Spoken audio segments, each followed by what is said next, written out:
मुझे अंडालूसिया की चिलचिलाती हवा याद आ गई। यह कैसे आपके चेहरे पर सूरज की रोशनी डालती है, पलकों के साथ खिलवाड़ करती है, गालों और बालों पर सूखी रेत को चारों ओर फैलाता है। मुझे घाटी की गंध और दोपहर की हवा याद आ गई। यहाँ ऊपर से मैं वह घर देख सकता हूँ जहाँ मैं पला बढ़ा हूँ। मैं अंगूर के बगीचों में शतरंज की बिसात पर बिखरे प्यादों की तरह सफेद चैपल देखता हूँ। मैं एल जार्डिनेटो रोड पर डामर के टुकड़ों को पुराने शहर से ढली चट्टानों के बीच से आते हुए देख सकता हूँ। फिर साथ चल रहे तेज रफ्तार ट्रकों की अनियमित हेडलाइट्स क्षितिज के पीछे भटकते हुए देख सकता हूँ। ट्रक्स के रुकने के लिए यहाँ एक जगह है जहाँ ट्रक चालक खुद को राहत देने के लिए रुकते हैं। इस लहरदार रास्ते के शुरुआती बिंदु को चिह्नित करते हैं। यह पूरा रास्ता पूरी तरह से घास के डंठल और सनरेत के धब्बों से ढका हुआ है और यहाँ निशान पहली बार में मुश्किल से ध्यान देने योग्य है। सच तो यह है कि किसी को इसकी भनक तक नहीं लगती, लेकिन मैं यहाँ तक पहुँच गया हूँ, इस पहाड़ी की चोटी पर जहाँ मैं अब खड़ा हूँ।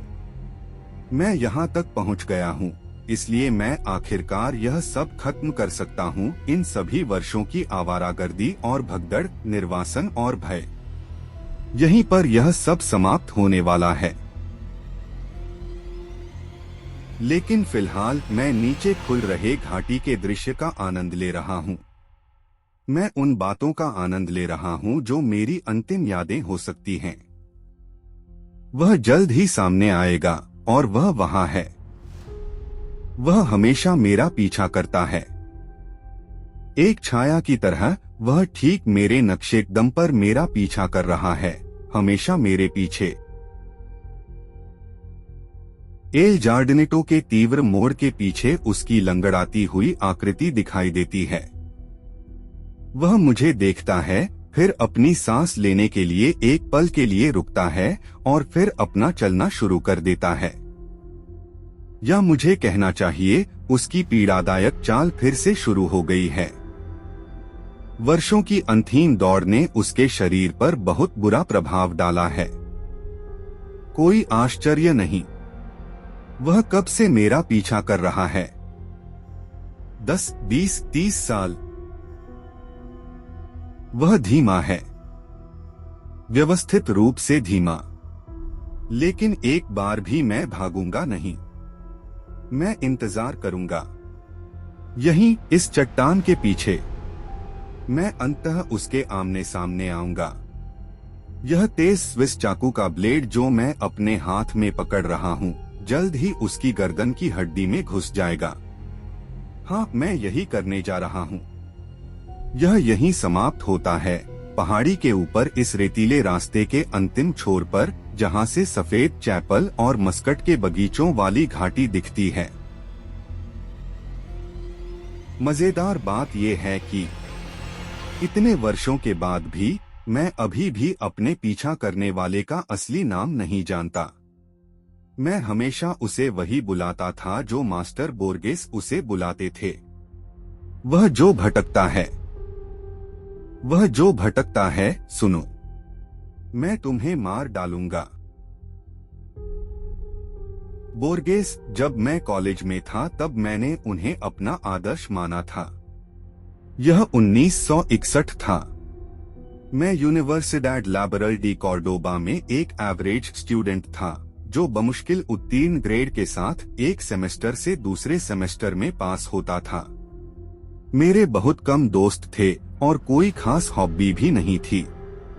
मेरा एकमात्र जुनून साहित्य था।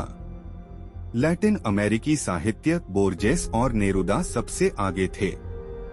जब मैंने साहित्य फैकल्टी की दीवार पर एक पैम्फलेट टंगा देखा तो मेरी उत्तेजना की केवल कल्पना ही की जा सकती थी।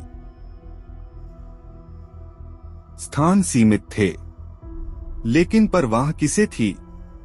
वह व्यक्ति स्वयं जॉर्ज लुइस बोर्गेस थे, जो हमें व्याख्यान देने आए थे और उसके बाद प्रश्नों का एक खुला पैनल था। मैं पागलों की तरह व्याख्यान से कुछ घंटे पहले सभागार में पहुंचा। मैं पंक्ति में सबसे पहले था और जब दरवाजे खुले तो मुझे आगे की पंक्ति की सीट मिल गई। सभागार उस महान व्यक्ति के आगमन की प्रतीक्षा में प्रतिभावान युवा लोगों से खचाखच भरा हुआ था और वहाँ वह था, साहित्य का अंधा भगवान, एक स्टिक के साथ मंच पर सीधा चल रहा था और उसका वफादार सहायक उसके ठीक बगल में था। उनका उत्साहपूर्ण स्वागत हुआ। उसने सिर हिलाया और धन्यवाद, कृपया बैठिए का इशारा किया। फिर वह सेमिनार शुरू हुआ। व्याख्यान स्पेनिश लेखकों को समर्पित था। मुझे स्पष्ट रूप से याद नहीं आ रहा कि यह सर्वेंटिस था या डिएगा। इससे वास्तव में कोई फर्क नहीं पड़ा। किसी तरह मैं उनके पूरे व्याख्यान में बैठने में कामयाब रहा, जो 3 घंटे से अधिक समय तक चला, और कुछ भी याद नहीं रहा। उन्होंने धीरे धीरे और व्यवस्थित ढंग से बात की। उनकी अनुपस्थित दृष्टि छत पर चिपकी हुई थी। और फिर कुछ ऐसा हुआ जिसने मुझे पूरी तरह से अचंभित कर दिया। दिन खत्म होने से पहले बोर्जेस दर्शकों से सवाल लेने वाले थे। बेशक मैंने अपना हाथ उठाया और सैकड़ों अन्य छात्रों के बारे में भी ऐसा ही किया। बोर्जेस के एक सहायक ने उसके कान में कुछ फुसफुसाया, जिससे वह मुस्कुराने लगा। युवा दर्शकों के सामने आना मेरे लिए सम्मान की बात है, लेकिन हमारा समय अनंत नहीं है। उन्होंने हॉल के दूर कोने पर अभी भी अंधी आंखों से कहा। इसी कारण से मैं आप में से केवल 5 लोगों के प्रश्नों के उत्तर ही दूंगा। मैंने अपने जीवन में कभी कोई पुरस्कार या लॉटरी नहीं जीती। जब मैं पोकर या ब्लैक जैक खेलता था तो मैं जीतने की तुलना में कहीं अधिक हार जाता था। मैं अपनी सीमाएं जानता था और इसने मुझे एक औसत उदासीन व्यक्ति में बदल दिया, जो शायद ही कभी खुद से आगे निकलने की कोशिश करता था। और इसलिए थोड़ी महत्वाकांक्षा के साथ शांत बैठना, मुझे इसकी आदत हो गई है। उस पल तक जब मैंने बोर्गेस को अपनी उंगली मेरी ओर इशारा करते हुए देखा, तो यह किसी सदमे से कम नहीं था। मुझे हाँ, जवान आदमी, सेनोर बोर्जेस ने आपको चुना है। आगे बढ़े और अपना परिचय दें, उनके सहायक ने कहा। मुझे नहीं पता था कि क्या पूछूं, तो मैंने चुपचाप अपना पूरा नाम बताया। फर्नांडीज ऑगस्टिन नवारो। बोर्गेस ने अपनी भूरे रंग की पुतलियों को मेरी ओर घुमाया, जैसे कि फल मक्खी की अचानक भिनभिनाहट पर प्रतिक्रिया कर रहा हो। फर्नांडीज ऑगस्टिन नवारो, क्या मैं तुमसे पहले एक बार भी नहीं मिला? उन्होंने पूछा। नहीं, सेनर बोर्जेस, मुझे कभी यह सम्मान नहीं मिला। हम फिर मिलेंगे, सेनोर नवारो। आप और मैं फिर मिलेंगे।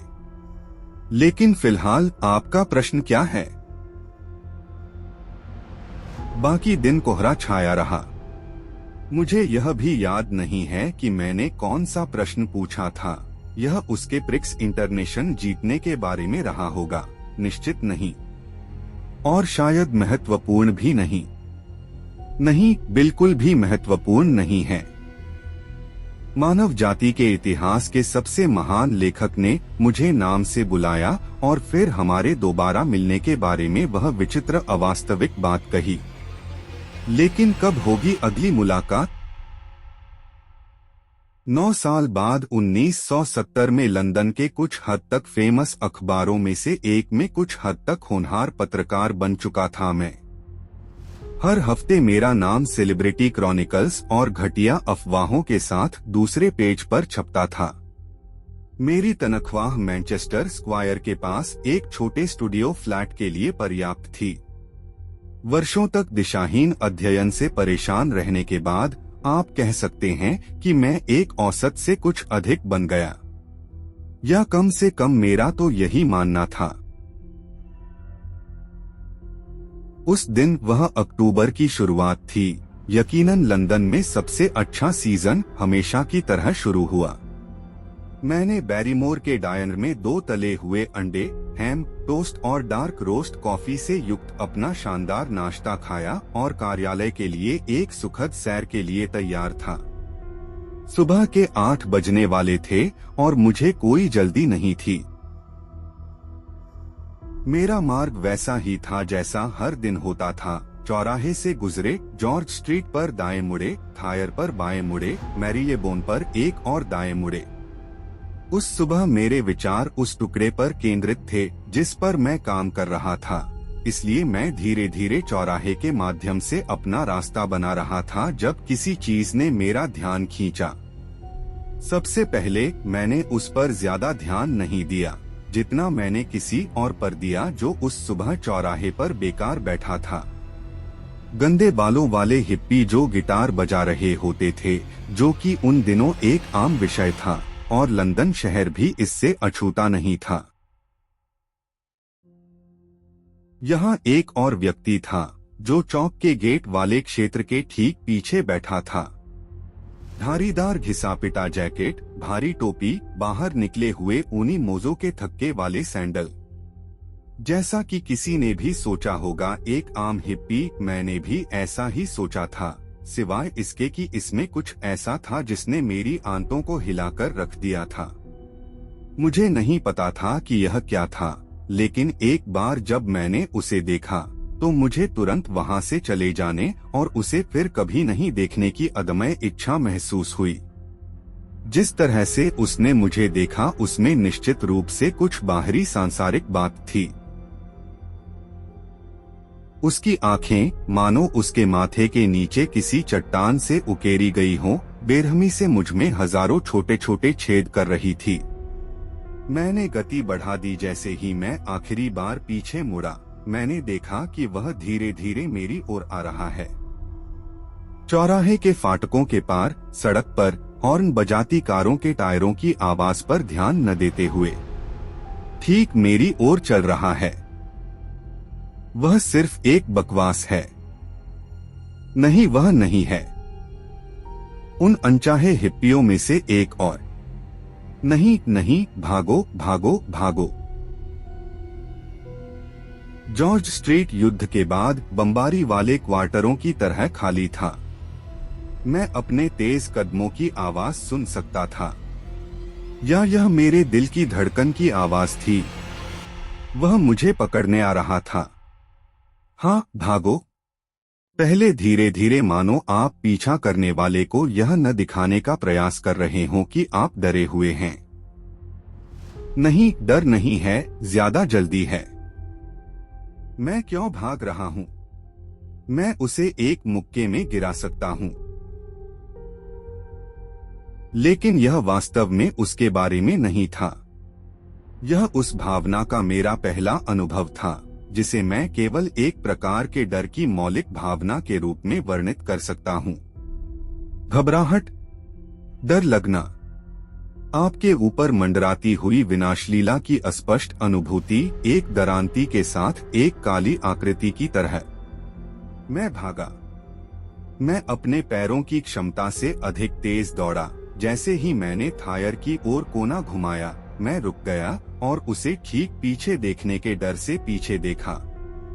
तले हुए अंडे, टोस्ट और डार्क रोस्ट कॉफी मेरे मुंह के माध्यम से वापस आने वाले थे। अपनी हथेलियों से पसीना अपनी पैंट पर पोंछते हुए मैं सुरक्षात्मक स्थिति में आगे झुका और चारों ओर देखा। जॉर्ज स्ट्रीट की खाली खिड़कियां मुझे ऐसे देख रही थीं जैसे कोई बच्चा अपने माता पिता को कायरतापूर्ण कृत्य करते हुए देख रहा हो। वह आदमी जो कोई भी था जिसने मुझे इस बेकाबू घबराहट में उकसाया था, वह अब जा चुका था।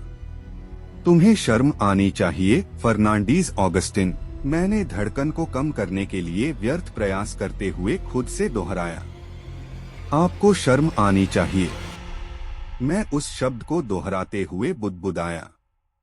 बुदबुदाना मैजिक लैंटर्न का गाना सीटी बजाने में बदल गया। शर्म करो, शर्म करो। मैंने शांति और आत्मसंयम का अभिनय करते हुए सीटी बजाई। मैंने शब्दों को जाने बिना केवल अपने मन को किसी और चीज में बदलने के लिए गाया। मैंने इसलिए गाया ताकि अन्य लोग मुझे कांपते हुए न देख सकें। मैं अपने कार्यालय भवन की सीढ़ियां चढ़ गया। एक समय में तीसरी मंजिल। टाइपोग्राफी तेलों की परिचित गंध ने मुझे शांत कर दिया। सुरक्षित स्वर्ग। तुम्हें शर्म आनी चाहिए, फर्नांडीज ऑगस्टिन नवारो। अब भी मैं खुद से सवाल करता हूँ कि क्या मेरी पागलपन की यात्रा उसी दिन शुरू हुई थी या यह कई सालों से चल रही थी। पागलपन जो ज्वार की लहरों में रेंगता और घटता है। क्या आमतौर पर ऐसा ही होता है? मैं बस इतना जानता हूँ कि 1 घंटे बाद मैं अपनी कमजोरियों के छोटे से पल पर हंस रहा था। किसी विशेषज्ञ द्वारा पूरी जांच कराने का विचार मेरे मन में आया और मैंने तुरंत कैमडेन टाउन में डॉक्टर पटेल के बारे में सोचा। मैंने सोचा वह मुझे पैनिक अटैक जैसा एक आरामदायक चिकित्सीय निदान देगा और कुछ सफेद गोलियां लिखेगा। मुझे नहीं पता था कि उस दिन और भी आश्चर्य होने वाले थे। जब मेरे बॉस मुद्रित कागज के एक पैकेट के साथ मेरी मेज पर आए तो परेशान करने वाली स्क्रिप्ट का विकास और भी अधिक भयानक तरीके से जारी रहा। नहीं नवारो, आप कैमडेन टाउन में डॉक्टर पटेल से मिलने नहीं जा रहे हैं जो आपके पागलपन पर फैसला सुनाएगा। इसके बजाय आप जॉर्ज लुइस बोर्गेस की नई किताब पर एक लेख लिखने जा रहे हैं। वह आज लंदन पब्लिक लाइब्रेरी में अपनी प्रस्तुति दे रहे हैं। मैं पैनिक अटैक के बारे में भूल गया। 9 साल बाद मास्टर बोर्जेस को दोबारा देखने का रोमांच अवास्तविक था। कुछ क्षण बाद मैं लंदन पब्लिक लाइब्रेरी की ओर जाने के लिए एक कैब में बैठा था और उन सभी संभावित प्रश्नों को लिख रहा था जो मुझे उससे पूछने चाहिए थे। एल इन्फॉर्मेडी ब्रॉडी, अन्य पुस्तकें रहने भी दो। मैं अच्छी तरह जानता था कि मैं क्या पूछूंगा। मैंने टैक्सी का भुगतान किया और दालान की ओर जाने वाली संगमरमर की सीढ़ियों पर सरपट चढ़ गया, जहां मास्टर अपनी नई पुस्तक की प्रस्तुति देने वाले थे। मैंने प्रतिष्ठित अग्रिम पंक्ति के स्थान पर कब्जा करने के लिए पत्रकारों की भीड़ के बीच खुद की कोहनी मारी। त्वरित इन्वेंट्री जांच, वॉलेट, जेबोरी के साथ सर्वव्यापी स्विस चाकू। मेरी कलाई घड़ी पर सेकंड इत्मीनान से टिक टिक कर रहे थे। 4 मिनट और। आज सुबह की बीमारी भूल जाओ। डॉक्टर पटेल को भूल जाओ। अपने आप को इकट्ठा करो। Fernandez Augustin Navarro. यह आपका अंतिम नाम है ना? हाँ, सेनोर बोर्जेस। लेकिन आप कैसे? 9 साल पहले कॉर्डोबा में मैंने तुमसे कहा था कि हम फिर मिलेंगे। तुम्हें याद है? मैंने तेजी से सिर हिलाया और यह भूल गया कि वह मुझे नहीं देख सकते।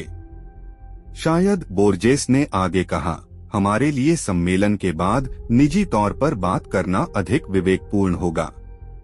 मैं तुम्हें मेरे साथ कॉफी पीने के लिए आमंत्रित करता हूँ। आपको कोलंबियाई कॉफी पसंद है, मिस्टर नवारो?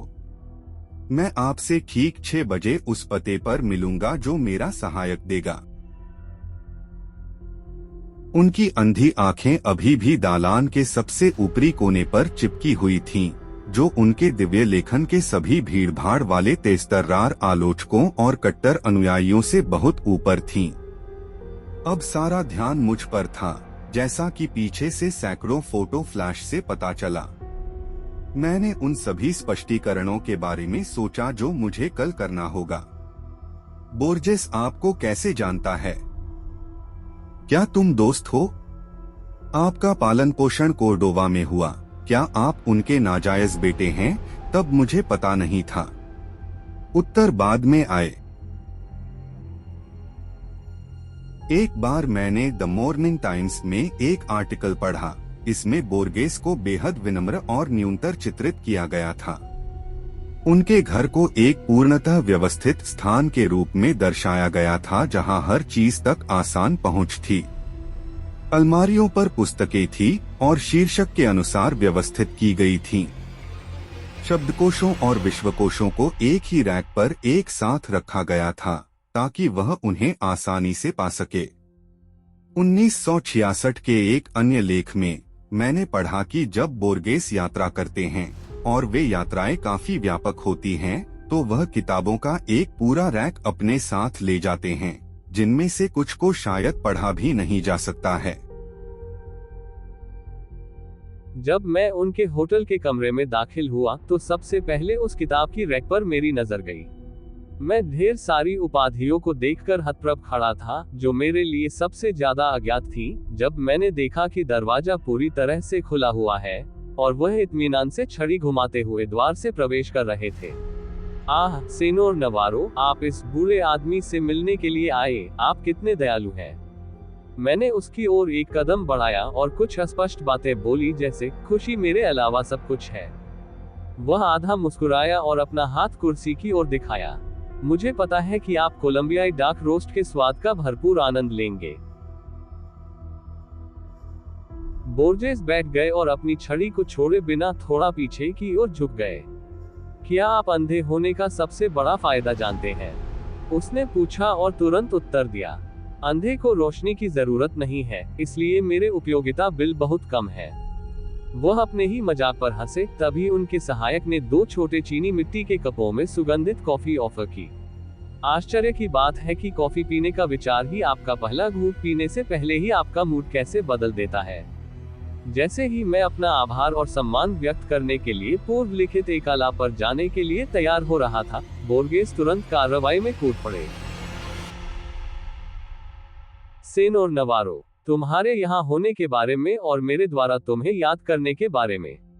मैं जानता हूँ आपके पास कई सवाल हैं। मैं कुछ का उत्तर देने का प्रयास करूंगा, कुछ, लेकिन सभी नहीं।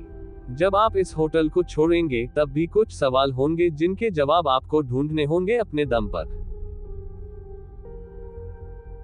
उन्होंने धीरे से अपना कॉफी का कप उठाया और अपने कांपते हुए हाथों से कप उठाकर एक घूंट लिया। हाँ, मेरे पास प्रश्न थे, इतने सारे कि मेरे मस्तिष्क की झिल्लियां हैरानी और अविश्वास से गूंजने लगी। यहाँ मैं महानतम लेखकों में से एक के साथ कमरे में बैठा था, जो रहस्यमय ढंग से मेरा नाम जानता था। क्या आपने कभी मेरी the book of imaginary beings पढ़ी है? बोर्गेस ने पूछा। जी मेरे पास है, कई बार। मैंने इसे स्पेनिश में पढ़ा था जब ये लॉन्च हुई थी। हाल ही में मैंने ऑक्सफोर्ड सर्कस के पास कुछ जर्जर किताबों की दुकान से इसका अंग्रेजी अनुवाद खरीदा। मैंने वह किताब कई बार पढ़ी, लेकिन कभी भी पूरी नहीं पढ़ी। आप देखिए सेनोर नवारो, वह किताब थी, और शायद अब भी है, प्रगति पर एक कभी न खत्म होने वाला काम, क्योंकि मानव कल्पना की कोई सीमा नहीं है। मैंने 10 साल पहले जो शोध किया था उसे शामिल किया है, फिर हाल ही में सामूहिक मानव कल्पना के और अधिक अनुमानों के साथ इसका विस्तार और पुनर्प्रकाशन किया है। लेकिन किताब महज एक छोटा सा उपसमुच्चय है। एक तरह से किताब खुद ही लिखती है, किसी न किसी रूप में। यह एक भूल भुलैया है, अंतहीन है, जीवंत है, जहां हर गलियारा और हर कमरा कभी एक जैसा नहीं होता। मैं हमेशा से यही चाहता था कि वह किताब हमारे सामूहिक अवचेतन में भूल भुलैया को प्रतिबिंबित करे, वह शक्ति जो हमारे दिमाग को शिल्प के लिए प्रेरित करती है। इसी कारण से मेरी किताब के सभी जीव पूरी तरह से काल्पनिक हैं। क्या मैं तुम्हें बोर तो नहीं कर रहा हूं?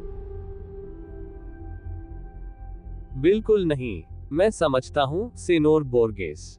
उन्होंने सिर हिलाया। जैसा कि इसके शीर्षक से पता चलता है, वह किताब पूरी तरह से काल्पनिक प्राणियों के बारे में है।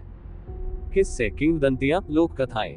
लेकिन एक बात जो कोई नहीं जानता वह ये है कि मैंने मूल रूप से इस पुस्तक में एक और प्राणी को शामिल करने का इरादा किया था। एक प्राणी जो अपने लैटिन नाम क्विटसेस्ट से जाना जाता है। ये कई संस्कृतियों में प्रकट हुआ और गायब हो गया, कभी कभी सदियों के अंतर पर भी। इसके बारे में बहुत कम जानकारी है, लेकिन मुझे जो मिला वह वाकई आश्चर्यजनक था। सबसे पहले, ये प्राणी शारीरिक रूप से एक सामान्य इंसान से अलग नहीं है। आप कह सकते हैं, ये कई मायनों में मानवीय है। जैसे जैसे मैंने इस इकाई का अध्ययन किया, मैं और अधिक उत्तेजित हो गया। मैं रुक नहीं सका। मैं पागलों की तरह और अधिक सीखने की कोशिश कर रहा था, लेकिन जल्द ही उत्साह एक और एहसास में बदल गया। डर। किस बात का डर? सेनोर बोर्जेस। बोर्जेस की नजर कमरे के कोने से हटकर सीधे मुझ पर पड़ी, मानो वह मुझे पूरी तरह से देख सकता हो। मैंने जो उजागर किया था उसका डर, वह क्वाइट सैस्ट बिल्कुल भी मिथक नहीं है। उसने एक और घूंट पीने का प्रयास किया, लेकिन उसके हाथ कांपने लगे, इसलिए उसे कप नीचे रखना पड़ा, जिससे उसका कुछ हिस्सा तश्तरी और मेज के चारों ओर गिर गया। मुझे क्षमा करें नवयुवक, मैं संयम बनाए रखने की कोशिश कर रहा हूँ। लेकिन आपने कॉफी का स्वाद नहीं लिया, उसने बुने हुए रुमाल से अपना मुंह और माथा पोंछते हुए कहा। मैंने छोटा कप उठाया और एक घूंट पी लिया, कोलंबियाई बीन्स के सुगंधित धुएं की परवाह किए बिना। क्षमा करें सर, लेकिन आप कह रहे हैं कि क्वाइट सीस्ट नामक काल्पनिक प्राणी काल्पनिक नहीं था। क्या इसलिए आपने उसे अपनी काल्पनिक प्राणियों की पुस्तक में शामिल न करने का निर्णय लिया है? केवल आंशिक रूप से। डर इस एहसास से आया कि मानव जाति के लिए अपने अस्तित्व के बारे में जानने का क्या मतलब होगा। आप देखें, ये कोई रहस्य नहीं है कि हम सभी अपने अंतिम निधन से अच्छी तरह परिचित हैं। हम सब एक दिन मर जाएंगे, लेकिन कल्पना कीजिए कि क्या होगा यदि हम सभी अपने जीवन के हर दिन सीधे मौत का सामना करते रहें और जाने कि इस दुनिया में हमारे लिए कितना समय बचा है। मृत्यु मध्यम आयु वर्ग के कलाकारों द्वारा चित्रित एक अस्पष्ट अवधारणा के रूप में नहीं है, न ही एक गंभीर रीपकी लोककथा के रूप में, लेकिन एक वास्तविक जीवित इकाई के रूप में जो आपका पीछा करती है और आपको मिनटों और सेकंडों की गिनती करती हुई, टिक टिक करती हुई घड़ी दिखाती हुई घूमती है। हर पल आपके करीब आना, आपका हाथ पकड़ने की कोशिश करना। मौत से भागना मौत से भी बदतर है। उन्होंने एक गहरी सांस ली और अपनी आंखें बंद कर ली। लेकिन मैं अब और बात नहीं करूंगा। मुझे अनुमति दीजिए कि मैं आपको वर्षों पहले की अपनी रचनाएं दे दूं। ये अपने मूल प्रारूप में असंपादित हैं, इसलिए कृपया खराब भाषा के लिए क्षमा करें। ये वहीं दराज में है। आपको कागज के पीले टुकड़े वाला एक फोल्डर मिलेगा। इसे जोर से पढ़ें, जबकि मेरा परिपक्व बूढ़ा शरीर सांस लेने का प्रयास कर रहा है। जैसा कि उन्होंने निर्देश दिया, मैंने दराज खोला और कुछ लैटिन वाक्यांशों के साथ स्पेनिश में खुदी हुई लिखावट का एक पीला टुकड़ा पाया। लिखावटें छोटी थीं, निशानों और खरोचों के साथ एक पृष्ठ से भी कम लंबी थी, लेकिन इनमें से अधिकांश बहुत अधिक समझने योग्य थी। मैंने सोचा, इन्होंने खुद ही आधा अंधा होकर ये लिखा होगा। किस कारण से इन्होंने ऐसा किया और अपने सहायक को आदेश क्यों नहीं दिया? मैंने कागज खोला और पढ़ना शुरू किया। ऐसा कहा जाता है कि किसी को अपने तरीके और मृत्यु के समय के बारे में पता नहीं चलेगा। अक्सर मृत्यु का एहसास केवल उन लोगों को होता है जो या तो असाध्य रूप से बीमार हैं, और फिर भी उन्हें इस बात का ज्ञान नहीं होता है कि कब और कहां, या मृत्युदंड की सजा पाने वाले कैदी जो अपनी फांसी के सही दिन और समय का इंतजार कर रहे हैं। ऐसे ज्ञान का अभाव हमें अस्तित्व में बने रहने के लिए बाध्य करता है। सुमरियन एक निश्चित देवता में विश्वास करते थे। शब्द देवता को खरोंच दिया गया था और इसे मानव मांस और हड्डियों में सन्निहित मृत्यु के दानव के साथ बदल दिया गया था, जिसे फिर से खरोंच दिया गया था और इकाई के साथ बदल दिया गया था, जिसकी एकमात्र भूमिका अपने पीड़ितों का पीछा करना था और उन्हें बताएं कि उनके पास जीने के लिए कितना समय बचा है।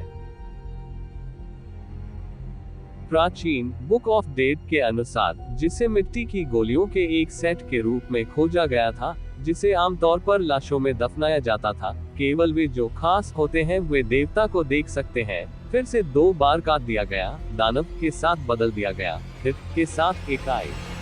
ऐसा माना जाता है कि खास लोग या तो उच्च आध्यात्मिक शक्तियों वाले लोग होते हैं या इसके विपरीत शापित लोग होते हैं, जिनकी पुजारियों द्वारा निंदा की जाती है। कुछ मिस्र की पांडुलिपियों में संदर्भ संक्षेप में फिर से प्रकट होता है, लेकिन बाद के लेखों में अनुबिस या दुर्लभ घटनाओं में होरस द्वारा प्रतिस्थापित किया जाता है। लेखन में फिर से इस अनाम प्राणी को एक शाश्वत मानव के रूप में दर्शाया गया है जो कभी नहीं सोता, बल्कि हमेशा भटकता रहता है। अजीब बात यह है कि न तो सुमरियन और न ही मिस्रवासियों ने कभी भी इस इकाई को कोई अलग नाम दिया। हालांकि डार्क एज के दौरान बाद की दुर्लभ खोजों में उन्हें क्वार्ट्ज एस्ट के रूप में संदर्भित किया गया है। क्वार्ट्ज ईस्ट का एकमात्र चित्रण सूर्य घड़ी के बगल में खड़े एक सामान्य मानव का था, जिसका उपयोग उस समय को मापने के लिए किया गया था जिसे चुने गए व्यक्ति ने जीने के लिए छोड़ दिया था। समय समय पर क्वार्ट्ज एस्ट चुने हुए व्यक्ति का पीछा करता है और जब उसे घेर लिया जाता है तो वह जीवनकाल को छोटा करने के लिए घड़ी की सुइयों को आगे बढ़ा देता है। यदि चुना गया व्यक्ति बच नहीं पाता तो अंततः उसका समय समाप्त हो जाता है। सबसे आखिरी संदर्भ में पाया गया था, बस मिस्टर नवारो। आप विचार को समझे। अब मुख्य प्रश्न पर आते हैं। तुम यहाँ क्यों हो? वह करीब आया और दीपक की एक धुंधली छाया सीधे उसके लंबे माथे से होकर गुजरी। क्वार्ट्ज एस्ट एक शाश्वत पथिक है जो हमेशा हमारे साथ रहता है, टाइमकीपर जो अपनी कलाई पर टिक टिक करती घड़ी के साथ मंच के किनारे पर बैठता है। मानव जाति को दिया गया सबसे बड़ा उपहार उसे देखने में असमर्थता है। जब मेरी दृष्टि चली गई तो मैंने सोचा कि अंधापन एक छिपा हुआ वरदान है, लेकिन पथिक को देखने के लिए आंखों की जरूरत नहीं होती। जिसे आंखें नहीं देख सकती, कान सुन सकते हैं और त्वचा महसूस कर सकती है। मैं उसे सुनता हूँ, मैं उसे महसूस करता हूँ। आप यहाँ हैं, श्री नवारो, क्योंकि आप और मैं खास हैं। बोर्जेस रुके और कांपती आवाज में मुझसे पूछा, मिस्टर नवारो, तुमने उसे भी देखा, है ना? मेरी पीठ के निचले हिस्से में जमा हो रही ठंडी कंपकंपी लाखों विस्फोटों के साथ मेरी रीढ़ की हड्डी तक पहुंच गई। एक पल के लिए मुझे सांस लेने में कठिनाई हुई। अंदर की धड़कनों को रोकने की पूरी कोशिश करते हुए मैंने शब्दों को बाहर धकेल दिया। मैंने उसे आज देखा। आप इस धरती पर एक राहगीर होने की धारणा के आदी कैसे हो जाते हैं? सामान्य मनुष्य को इसकी आदत डालने की आवश्यकता नहीं है। हमारे पास वह अंतर्निहित सुरक्षा परत है, हमारे मस्तिष्क की झिल्लियों में वह सुरक्षा कॉक है जो नश्वर होने के एहसास को हम पर हावी होने से अलग करता है। ये हमें हवा में सांस लेने की अनुमति देता है। ये हमें इस असाधारण फिर भी पवित्र लापरवाही को प्रदर्शित करने देता है। वह मानसिक अवरोध जो सबसे उत्सुक विद्वानों के लिए भी आदिम भावनात्मक स्तर पर जीवन के नियमों को नकारता है। हमारे द्वारा उठाए गए हर कदम में, हमारे द्वारा घूंट लिए गए कोलंबियाई कॉफी के हर कप में, किताबों से एकत्र किए गए ज्ञान के हर शब्द में हमें अनिर्वचनीय टेट्राग्रामटन दिखाई देता है। हर पल हम भयावह टिकटॉक को दरकिनार करते हैं और भगवान का नाम हमारे कानों में फुसफुसाते हुए सुनते हैं। और फिर भी हम मनुष्य अपने आत्मज्ञान को धोखा देते हुए शर्म करो का सीटी बजाते हैं। और वह, जैसा कि सेनोर बोर्गेस ने कहा था, सच्चा आशीर्वाद है। जिनके पास परमात्मा का नाम है वे बर्बाद हो गए हैं। ज्ञान पागलपन है, ज्ञान अस्तित्वहीन है, मृत्यु का ज्ञान मृत्यु से भी बदतर है। हम दो बर्बाद आत्माएं सुबह तक उसके होटल के कमरे में बैठे रहे। हमारा अनौपचारिक आदान प्रदान घड़ी की टिक टिक के कारण और बढ़ गया। सुबह हो चुकी थी जब मैंने बोर्जेस को नींद में सिर हिलाते हुए देखा। उसका बायां हाथ अभी भी स्टिक पर टिका हुआ था और उसकी पुतलियां बंद पलकों के पीछे फड़फड़ा रही थी। बोर्जेस सपना देख रहे थे। जैसे ही मैं होटल के गेट से बाहर निकल रहा था, मैं स्तंभ के पीछे छिप गया और सड़क के चारों ओर देखने लगा। वो खाली थी। स्ट्रीट लैंप की धुंधली रोशनी ने फुटपाथों पर अजीब क्रॉसबीम खींच दिए। अक्टूबर की शुरुआत में पत्तियां आग के चारों ओर चुड़ैलों की तरह बंद घेरे में घूम रही थी। मैं उसे न देख पाने की आशा से इधर उधर देख रहा था। वह वहां नहीं था, लेकिन वह था। मुझे लगा कि उसकी उपस्थिति मुझसे बहुत दूर नहीं है। जैसा कि बोर्जेस ने मुझे चेतावनी दी, कभी भी उसके करीब मत आना। उसकी आंखों में सीधे मत देखो। वह हमेशा पास रहेगा। उसकी घड़ी टिक टिक करती रहेगी। यदि वह पकड़ने का प्रयास करे तो दौड़े, लेकिन वह हमेशा पीछा करेगा। एक तरह से वह आपकी परछाई की तरह होगा। और मैं भागा और वह भटक गया। उसने पीछा किया। बोर्जेस क्वार्टर में मेरी लंबी रात बिताने के दूसरे दिन वह मेरे होटल के कमरे में मेरे बहुत करीब आ गया। मेरे अंदर के मूर्ख ने अभी भी सोचा था कि उससे बचना एक नए फ्लैट में जाने जितना आसान होगा। इसलिए मैंने एक होटल में सोचने के लिए कुछ रातें बिताने का फैसला किया। वह शाम, और मुझे उसका हर मिनट याद है, वह मेरी उनसे पहली आमने सामने की मुलाकात थी। मेरा कमरा B6 बेसमेंट स्तर पर था। जैसे ही मैं होटल के अंधेरे गलियारे से लड़खड़ाते हुए अपने कमरे की चाबी ढूंढने की कोशिश कर रहा था, मुझे उसकी उपस्थिति महसूस हुई, लेकिन मेरी अज्ञानतापूर्ण मूर्खता ने सभी मानसिक चेतावनियों को खारिज कर दिया और चाबियां घुमा दी। जैसे ही दरवाजे की कुंडी चरमराई, मैंने होटल के कमरे में अपना पहला कदम रखा। सड़क के स्तर की एक खिड़की फर्श के कालीन पर प्रकाश की 2 मोटी पीली धारियां डाल रही थी। मुझे धूल और मकड़ी के जालों की गंध आ रही थी। वह मेरे कमरे में था, हाथ में रस्सी लेकर बिस्तर के किनारे पर बैठा। उसके सिर पर एक पतला सफेद कंबल किसी मूर्ति के चारों ओर कफन की तरह ढका हुआ था। मैं लकवाग्रस्त कीड़े की भांति स्तब्ध खड़ा था। मेरे शरीर के रोम रोम से पसीने की धारा बह निकली। अपनी पीठ के पीछे हाथ घुमाकर मैं दरवाजे के हैंडल को मोड़ने की कोशिश कर रहा था। वह कराहते हुए बिस्तर से उठ गया। उसने मेरी ओर एक कदम बढ़ाया। नॉब घुमाने में हाथ में बहुत पसीना आ रहा था। इतने में उसने मेरी कलाई पकड़ ली। मैं उससे हाथ छुड़ाकर वहां से भागा। होटल के बेसमेंट का फैला हुआ गलियारा किसी मूक फिल्म के बेतरतीब दृश्यों की तरह चमक रहा था। मैं बस दौड़े जा रहा था। B5, B2, B1, आपका समय आ रहा है, फर्नांडीज ऑगस्टिन नवारो। एक फुसफुसाहट मेरे कानों में रेंग गई। आ रहा हूँ, आ रहा हूँ। हवा फुसफुसाए। मैं तब तक भागता रहा जब तक कि मेरे पैर जवाब नहीं दे गए। मैं शहर के बाहरी इलाके में कहीं गिर गया और सूर्योदय तक कूड़े के बीच एक गली में चला गया। मेरा पागलपन शुरू हो गया है। क्वाइट्स ईस्ट के साथ मेरी पहली आमने सामने की मुठभेड़ के बाद के दिनों में मैं अपने लंदन के फ्लैट से बाहर चला गया हूँ। मेरे पास कुछ बचत थी, जो एक शहर से दूसरे शहर, एक महाद्वीप से दूसरे महाद्वीप तक घूमने, यहाँ वहाँ अस्थायी नौकरियां करने और कभी कभी सड़कों पर सोने के लिए पर्याप्त थी। वह ठीक मेरे पीछे था। भले ही मैंने उसे 1 महीने तक नहीं देखा, मुझे पता था कि वह जल्द ही पकड़ लेगा। उसके लिए कहीं उभरना केवल समय की बात होगी। सड़क के विपरीत दिशा में, सबवे पर अगली कार में, या घर में खिड़कियों के शटर के माध्यम से पागलों की तरह झांकना। बोर्जेस से बात करने के मेरे प्रयास व्यर्थ थे। मुझे आश्चर्य हुआ कि अंधा गुरु इस अभिशाप के साथ कैसे रहता है। वह अपने भयावह अनुयायी से बचने का प्रबंधन कैसे करता है।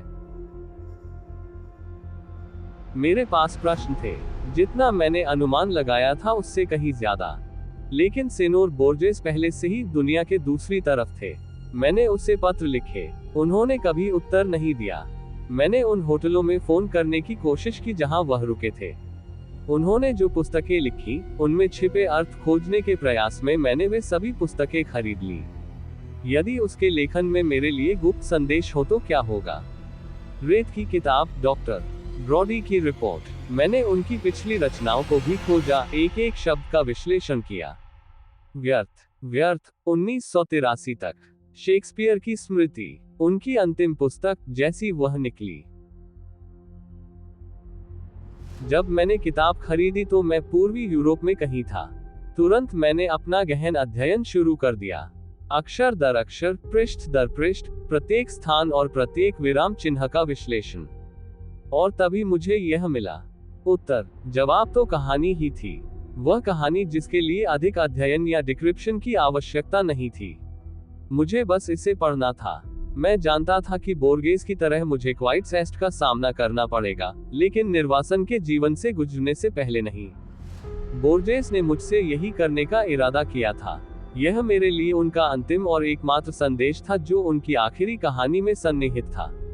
एक कहानी जो जनता के लिए लिखी गई है, लेकिन केवल मेरी आंखों के लिए है। कहानी ये थी कि नायक को शेक्सपियर की यादें मिलती हैं। यादें जो उस पर हावी हो जाती हैं, उसकी अपनी यादों पर हावी हो जाती हैं। वह आधुनिक कारों और इंजनों को भूल जाता है, इसके बजाय वह कुछ सुदूर अतीत के चेहरों और नामों को याद करता है, ऐसी यादें जिन्हें वह कभी नहीं जानता। यादें जो किसी दूसरे आदमी की थीं। बोर्गेस ने उस रात मुझसे कहा, एक तरह से वह आपकी छाया की तरह होगा।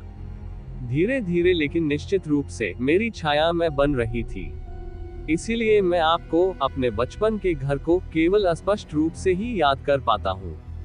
वह या मैं अब और नहीं दोहरेंगे। ये यही समाप्त होता है।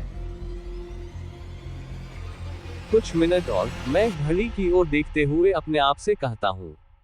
वो रहा वो, उसकी सांसें थम चुकी हैं। अपने ही शुष्क शरीर के भार से हारा हुआ, थका हुआ और झुका हुआ। एक आखिरी धक्का, बुरे आदमी और हम मिलेंगे। मैं चट्टान के पीछे छिपा हूँ। बजरी और रेत पर उनके पदचिह्न, मैं उन्हें दुनिया के किसी भी अन्य पदचिह्न से बता सकता हूँ। उसकी सांसें, घरघराहट और खरखराहट। मैं 5 तक गिन रहा हूँ। वह जानता है कि मैं कहाँ हूँ, लेकिन वह आखिरी कदम उठाने के लिए बहुत थका हुआ है। मुझे आपके लिए वह कदम उठाने दीजिए। मैं उसके चेहरे को घूर रहा हूँ, जो किसी प्राचीन पुस्तक के पत्तों की तरह झुर्रियों वाला है। समय समाप्त हो गया है, क्विट्स एस्ट, मैं उससे कह रहा हूँ। वह वापस नहीं लड़ रहा है, और मेरे स्विस ब्लेड को उसके गले के नीचे एक आरामदायक जगह मिल गई है। मैं अब उसे खत्म करने जा रहा हूँ। उसके पिचकते गले से चटपट की आवाजें निकल रही हैं। आप मुझसे क्या कहना चाह रहे हैं, बुरे आदमी? मुझे आपके अंतिम शब्द सुनने दीजिए। मैं उससे बात करने देने का दबाव कम कर रहा हूँ, लेकिन जो ध्वनियां निकलती हैं, वे शब्द नहीं, बल्कि हंसी है। आप भ्रमित हैं, वह कहता है। आपने ये सब गलत समझा है। मुझे समझाने दीजिए, मैं आपको समझने में मदद करूंगा। मैं उसे बैठने दे रहा हूँ। उसे खून की खांसी हो रही है। एक गलत कदम और वह मर जाएगा। वह अपने होठों से खून पोंछता है और समझाने के लिए सिर हिलाता है। मैंने अपने पूरे जीवन में आपका अनुसरण किया है, वह धीरे धीरे शुरू करता है। यह एक चमत्कार है कि मैं यहाँ तक आया हूँ और इतने लंबे समय तक जीवित रहा हूँ। जब से मैंने कोर्डोबा छोड़ा, मैं एक टिक टिक करता हुआ टाइम बम बन गया। मुझे आत्मघाती घोषित कर दिया गया। एक के बाद एक डॉक्टर, उपचार, विशेषज्ञ, नुस्खे, योग, मैंने उन सभी को आजमाया है। कुछ लोगों ने थोड़ी देर के लिए मदद की और बीमारी कम हो गई, लेकिन फिर एक नई मजबूत लहर के साथ वापस आ गई। ये वह बीमारी है जो यहाँ बसती है, और वह अपने सिर की ओर इशारा करता है, मुझे अपना जीवन समाप्त करने का रास्ता खोजने के लिए मजबूर कर रहा है। ये सब लंदन में शुरू हुआ उस सुबह जब मैं उस चौराहे के बीच में बेंच पर बैठा था और महसूस कर रहा था कि यह बीमारी मेरे मस्तिष्क को कुतर रही है। मेरा पहला प्रयास उस होटल के कमरा B6 में था। मैं हाथ में रस्सी और सिर पर कंबल लेकर घंटों उस अंधेरे कमरे में बिस्तर पर बैठा रहा। मौत ने दरवाजा खोला और कमरे के अंधेरे में मेरे ऊपर खड़ी हो गई। ओह, मैं कैसे चाहता था कि मेरा दर्द खत्म हो जाए, लेकिन ऐसा होना नहीं था। तब नहीं, वहां नहीं। मुझे तो जीना ही था। उस दिन के बाद से हमारे बीच चूहे बिल्ली का खेल चल रहा था। मैंने मौत का पीछा किया और मौत हमेशा फिसल जाती थी। अब तक वह रुकता है, अपनी ढीली गर्दन को रगड़ता है, फिर घाटी में अपनी उंगली दिखाता है और जारी रखता है, मैं उस घर में पैदा हुआ था। मुझे अपने बचपन का हर पल याद है। मेरे माता पिता, मेरे खिलौने, मेरा स्कूल। मुझे मस्कट के बगीचों में अपने चचेरे भाइयों के साथ लुका छिपी खेलना और उस सफेद चैपल में रविवार के पादरी से मिलना याद है। मुझे सड़क पर धोए जा रहे पूर्वी गलीचे और अंगूर की महक याद है। मेरा नाम फर्नांडीज अगस्त नवारो है। और आपका कोई वास्तविक नाम नहीं है, लेकिन वे आपको क्वाइटसिस्ट कहते हैं, जो भटकता है। मेरे चारों ओर भीषण नरक के तंतु प्रज्वलित हो गए हैं। आग मेरी पलकों के अंदर भड़कती है, चेहरे के सभी छिद्रों तक फैल जाती है और मेरे शरीर तक फैल जाती है। झूठ, मूर्खतापूर्ण झूठ। मैं दहाड़ता हूँ। मुझे देखो, वह कहता है, मैं एक बूढ़ा आदमी हूँ। और आप हमेशा की तरह अभी भी युवा और मजबूत हैं। आपकी उम्र नहीं बढ़ी है। अब और सोचो, आपको अपने बचपन की क्या याद है? बेतरतीब आवाजों और गंधों की शेक्सपियर की यादें आपने मुझसे ही प्राप्त की है। मास्टर बोर्गेस जानते थे कि आप कौन थे। उसने तुम्हें बार बार धोखा दिया। उसने तुम्हें ये सोचने पर मजबूर कर दिया कि तुम मैं हो। वह आपसे बचने का उसका तरीका था अपनी अंतिम सांस, अंतिम पुस्तक, अंतिम कहानी तक आपको सच्चाई का खुलासा न करके। तुम ही भटकने वाले हो, और जो यादें आपके पास हैं वे मेरी यादें हैं। और अब जब मैंने तुम्हें बता दिया है कि तुम वास्तव में कौन हो, तुम्हें अंततः मुझे खत्म करना ही होगा। मैंने उसके बारे में काफी सुना है। मैं अपना चाकू फेंक रहा हूँ। उसे खत्म करने के लिए मुझे किसी ब्लेड की जरूरत नहीं पड़ेगी। उसकी पतली गर्दन पर हाथ कसकर मैं उसका गला घोंट रहा हूँ। पकड़ मजबूत होने पर मैंने उसे चिल्लाते हुए सुना। मुझे अपने अंगूठों के बीच गर्दन की हड्डियों के चटकने का एहसास होता है। मैं उसे गर्म ऐंठन में हवा निगलते हुए देखता हूँ। वह शांतिपूर्ण दिखता है। मैं उसकी छाती पर बैठ जाता हूँ और उसकी आखिरी सांसों को देखता हूँ जो हवा के झोंकों के साथ घाटी से होते हुए बगीचों तक जाती हैं, सफेद चैपल और उस घर के पास से गुजरती हैं जहाँ वह पला बड़ा था। अंडालुसिया की चिलचिलाती हवा उसके चेहरे पर सूरज की रोशनी डाल रही है, पलकों को सहला रही है, गालों पर वार कर रही है और बालों को घुमा रही है। उसे घाटी की गंध और हवा में चमकती मस्कट फ्लफ की पकने वाली कोमलता याद आ गई होगी। मैं अपनी कलाई घड़ी को रिवाइंड कर रहा हूँ और लहरदार रास्ते पर नीचे की ओर चल रहा हूँ। हत्या के कारण मेरे अंगूठे अभी भी दुख रहे हैं। मैं बगल में छोटे कदम उठा रहा हूँ। एक बार जब मैं एल जॉर्डिनेटो रोड पर पहुंच जाऊंगा तो मैं पहली बस में बैठूंगा और वहां से पश्चिम की ओर यात्रा करूंगा, या उत्तर। मंजिल कभी मायने नहीं रखेगी। कहीं भी वह जगह है जहां सड़कें मुझे ले जाती हैं। मैं जो भटकता हूँ